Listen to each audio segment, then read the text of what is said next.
আসসালামু আলাইকুম হগলি কেমন আছো? মই আলহামদুলিল্লাহ তুমগো হগল হৃদয় ভালো আছি আর সুস্থ আছি। আশা করি তোমরা যে জাহানদা এই ভিডিওটা দেখতে আসো হগলি ভালো আছো আর সুস্থ আছো। এই ভিডিওটা কয়েক মাস আগের করা ছিল, যখন কিনা গাছে অনেক অনেক টক বড়ই বইছিল। আর তখনই এই ভিডিওটা করছিলাম। গাছ থেকে অনেকগুলো বড়ই পাড়ার পর সেই বড়ইগুলো দিয়ে আচার বানানোর জন্য। আর এই যে আচার বানানোর প্রসেস কিন্তু শুরু করে দিছি, যদিও আমার পূর্বের কোনো অভিজ্ঞতা নেই আচার বানানোর, তারপরও আজকে ট্রাই করলাম। আগে পরে সবসময় আম্মু বানাইছে বা অন্য কেউ, খালামণি, আন্টি, কাকি এরাই বানাইছে। ফার্স্ট টাইম নিজে শুরু করছিলাম। দেখো ভাই, বড়ইগুলো কিন্তু অনেক সুন্দর লাগতে আছে। আর টক বড়ই খাইতে কিন্তু বেশ টেস্টি লাগে। আর এইটা দিয়ে আচার বানাইলেও কিন্তু আচারটাও অনেক ইয়ামি ইয়ামি লাগে।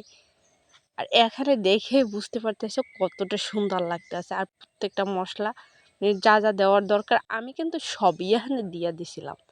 আর দেওয়ার পর আরে ভাই, বড় ওই আচার এই জিনিসগুলো দেখলে যে কোনো মানুষেরই খাইতে ইচ্ছা করে এরকম একটা। আর টক বড়ি দেখলে তো কথাই নেই। যদিও ভিডিওটা অনেক আগের করা, সময় স্বল্পতার কারণে এডিটও করা হয় না আর ছাড়া হয় না। পরে এবার মনে করলাম যে ভিডিওটা আপলোড করেই দিই।